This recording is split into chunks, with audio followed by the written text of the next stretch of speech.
क्या आज आप सबका व्रत है क्या? नहीं है तो जोर से बोलिए राधे राधे। एक बार फिर से बोलिए राधे राधे। हमारे मध्य में कुछ ही क्षण में पूज्य महाराज श्री का आगमन होने वाला है। श्री राम वृंदावन से श्री राधारमण मंदिर के शिवायत गोस्वामी श्री मनमाध्य गौड़ेश्वर वैष्णवाचार्य आचार्य श्री का कुछ ही क्षण में आगमन होने वाला है और सुंदर भाव से हनुमान चालीसा के ऊपर पूज्य महाराज श्री का यहाँ पर कुछ क्षण सत्संग का लाभ प्राप्त होगा। जितने भी भक्त यहाँ बैठे हैं बड़े आनंद से और शांति से विराजमान होकर उस कथा का रसास्वादन करके अपने जीवन को आनंद में प्राप्त करते रहें। जब तक जीवन में कथा श्रवण करके और कथा उतर ना जाए तब तक कथा श्रवण करते रहिएगा। एक और बात कहें, एक बार दो बार कथा सुनने से समझ नहीं आती। कथा कैसे सुनना चाहिए? बार बार मोह रहो, बार बार कथा को श्रवण करना चाहिए। और जब आप बार बार कथा श्रवण करेंगे तो एक दिन ऐसा आएगा कि आपके अंदर हृदय में श्री कथा विराजमान हो जाएंगी।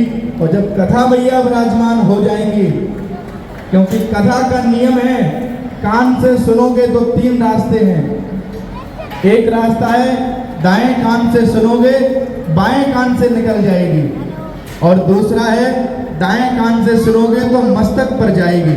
जब मस्तक पर जाएगी तो मन में संदेह उत्पन्न होंगे, प्रश्न खड़े होंगे, ऐसा क्यों वैसा क्यों। और तीसरा स्थान कथा का है, जब आप सीधे कान से कथा को श्रवण करते हैं तो आपके मस्तक का स्पर्श करते हुए वो कथा आपके हृदयस्थ हो जाती है, आपके रोम रोम में विराजमान हो जाती है। फिर स्वयं चलते फिरते आप सब स्वयं भागवत में हो जाते हैं। इसलिए कथा को ऐसे श्रवण करना चाहिए। राधे राधे। आप सब सौभाग्यशाली जन हैं। आप सबको पूज्य श्री बागेश्वर महाराज श्री प्राप्त हुए हैं। बंधु आप सभी सौभाग्यशाली हैं।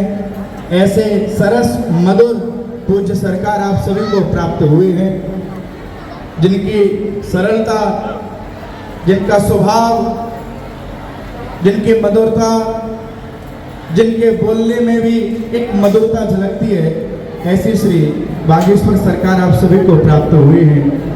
और मधुर श्री हनुमान जी के दर्शन जो कि बड़े मधुर हैं,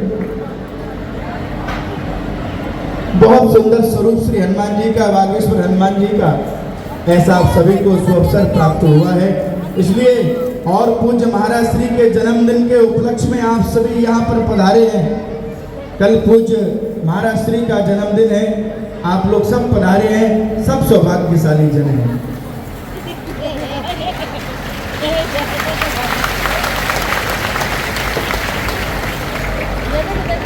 एक पुरानी कहानी है,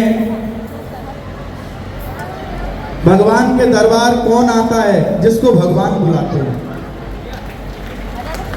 हनुमान जी के पास कौन आता है? जिसको हनुमान जी बुलाते हैं। उदाहरण के तौर पर आपको बताऊं, आप सबके घर में संत या कोई अतिथि कब आता है, या कोई आपका परिवार का जन रिश्तेदार कब आता है? जब आप उसे बुलाते हैं तब आपके घर पर वो आता है। आप भी कभी किसी के यहाँ जाते हैं तो निश्चित बात है कोई आपको पत्र देके गया होगा, तब आप उसके घर गए होंगे। ऐसे ही आप सभी को श्री बागेश्वर हनुमान जी ने पत्र दे के बुलाया है, तभी तो आप बागेश्वर धाम में विराजमान हैं। हमारे वृंदावन में कहते हैं कि बिहारी जी की महफिल को बिहारी जी ही सजाते हैं, बिहारी जी की महफिल को बिहारी जी ही सजाते हैं, और वही कथा पांडाल में आते हैं जिन्हें बिहारी जी बुलाते हैं। इसलिए आप सब सौभाग्यशाली जन हैं। कुछ ही क्षण में हमारे मध्य में पूज्य महाराज श्री का, पूज्य सरकार का आगमन होने वाला है। इसलिए जितने भी भक्त बैठे हैं एक बार जोर से जयकारा लगाइए, बोलो राजा रामचंद्र भगवान की, श्री हनुमान जी महाराज